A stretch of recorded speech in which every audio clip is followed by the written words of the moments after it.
Are you awake? Right after lunch, this time we take our nap. We can turn the lights down a little bit. Well, my name's Duane Cotton. As you can hopefully seen in the literature and everything sent out before the conference, I'm in the home building business, the construction business. We also have some real estate companies and done some really cool stuff we're going to talk about in the in the recent past. First, I've got to get some business out of the way. This is a general session seminar. Only full delegates for the 21st Century Builders Expo and Conference attend this course, so it's full delegate badge. There is a break room in 208B, so if you need to take a break, go to 208B. That's about it. That's not too bad. 95% of all new products will fail.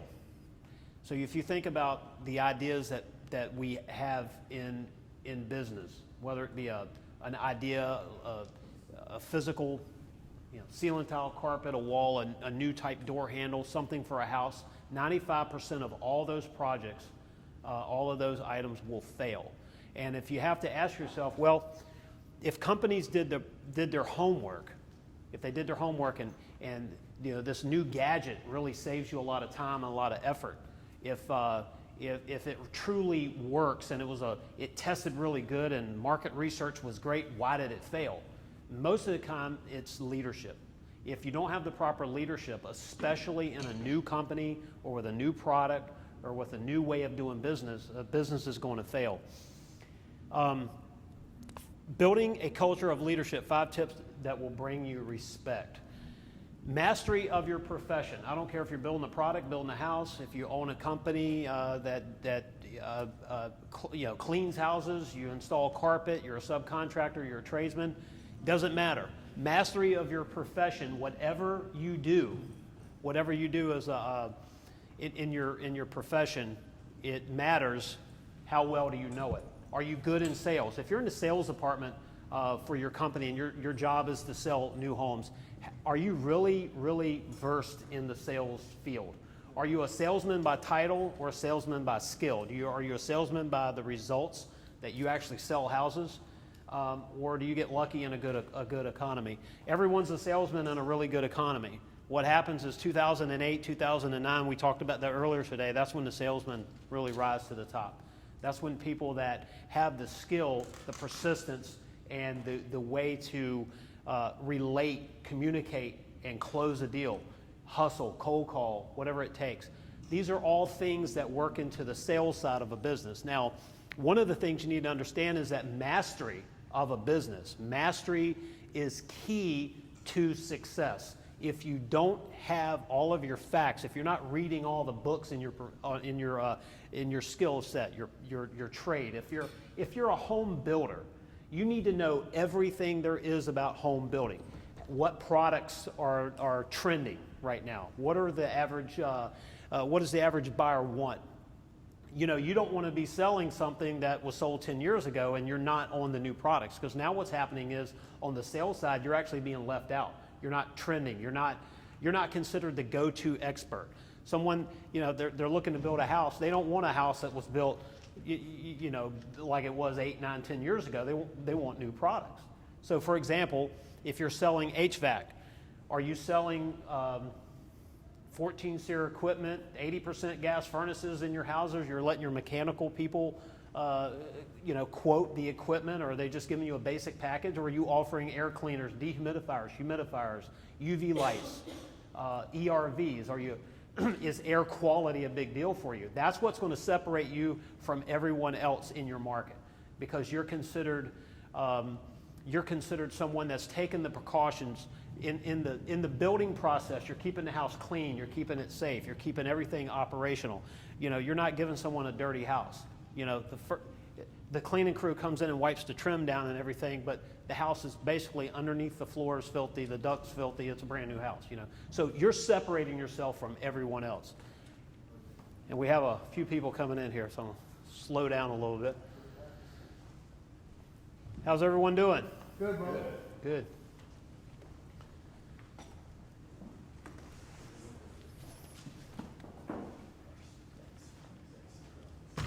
Don't worry, for those of you that have been here the whole time, I'm not going to start from the beginning, but I am going to say something. So don't worry, you don't have to sit through it again. Mastery of your profession. Being a leader in your company means that you actually know everything from A to Z. You don't necessarily do it because now you're trading time for dollars. That's not what you do as a leader. What you're doing as a leader is you're delegating. You're delegating tasks. You're putting people in charge of certain tasks.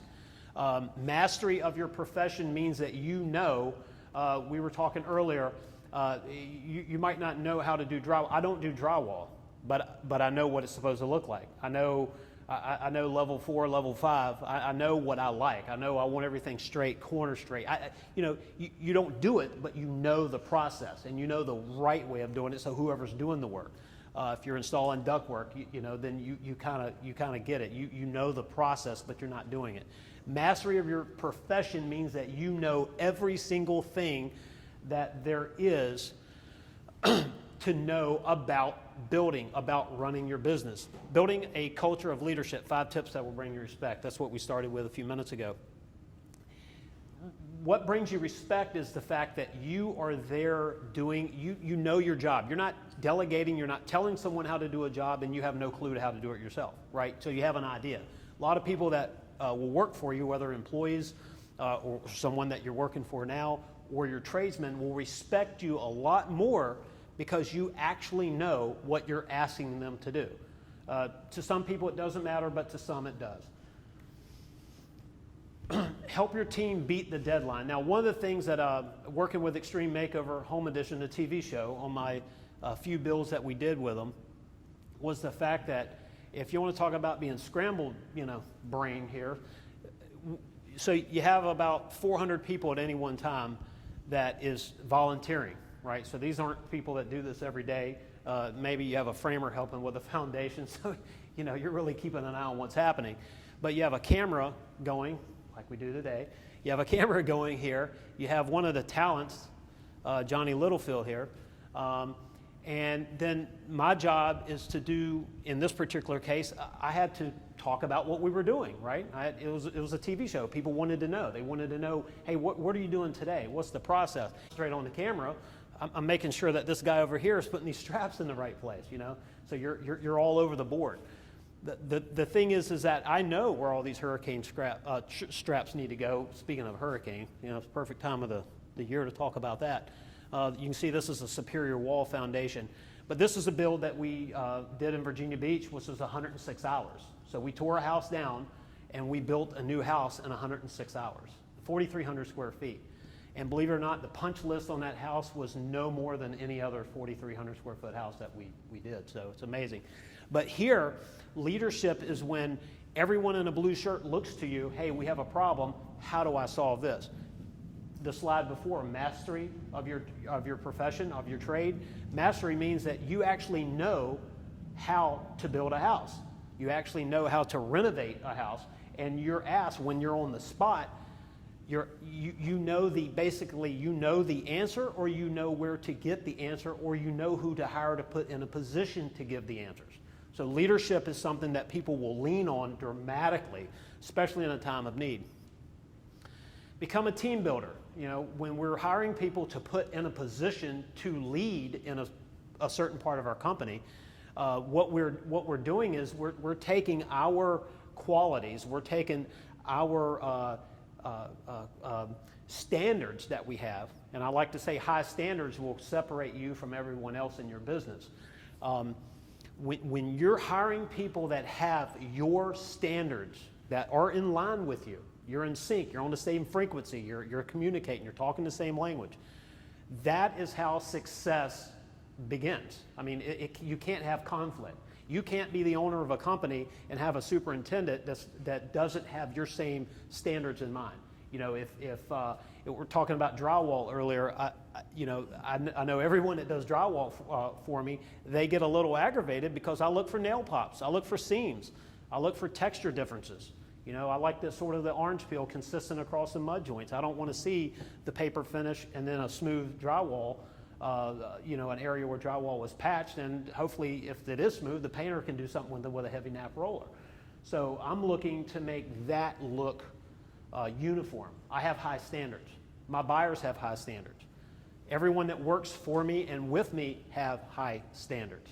And because, you know, if I want things right and the superintendent doesn't care, you know, there's conflict, right? We have a client that buys a house that has a problem. It's not in my wheelhouse to have anyone to have a problem when they take ownership of a new house, but I have a superintendent that doesn't care about my wishes. So that's where leadership means that you're hiring people that have your qualities, but you also know how to instill those qualities in everybody around you. It might be a subcontractor. I'm talking employees or partners, team. You know, I like to use the word team instead of employees because when you build a team, you build somebody that the inertia, the movement's going the same way. Sometimes when you have employees, you have people that say, I just want a secure job, I don't really care, I want to get my 8 hours a day, I want 40 hours a week, and that's all they want. That person might be faithful, they show up every single day, but they don't have your standards, they're not in line with your standards, you're not on the same frequency. And believe it or not, how many of you are familiar with the mastermind, a mastermind group, where everybody gets together and you communicate? That is something that you might want to look into. What happens is you take a group like this. We all come into a building like this and we learn stuff, right? We learn a new way. We learn a new twist to something. We have questions about marketing, or we have questions about the process of building or sales. When you come to a building like this, you see new products down on the expo floor. You hear new ways of doing something. You hear that one thing that is the glue in your company, right? You say, well, I have a problem with production, I have a problem with quality, and you hear that one thing that enables you to put everything together, put all your pieces together. It's a frequency. When you're in a mastermind group, when you have a lot of people, you start thinking the same way. You start feeding off of each other, your energy. So when you're building a team, you've got to have people that will listen, that will accept your standards, and that when you really start treating everybody like a team, like we're all equals, you start getting people that will, you get cohesion, you get a team, right? It's like an NFL football team. If you have 2 or 3 good players and everybody else is horrible, you're not having a winning season. You're not going to win the game, right? Because in the NFL, everything's perfect. We're not in the NFL. We're in the home building business. We're in construction. Sometimes it might feel like that, right? You get hit, you get sacked, you get knocked around. Every day's, you know, there's that new challenge. So what you want to do is you want to create a team that supports you. Where you're weak as a leader, you're going to have to study. You're going to have to try to master that get the mastery of the skill in your profession, which is leadership.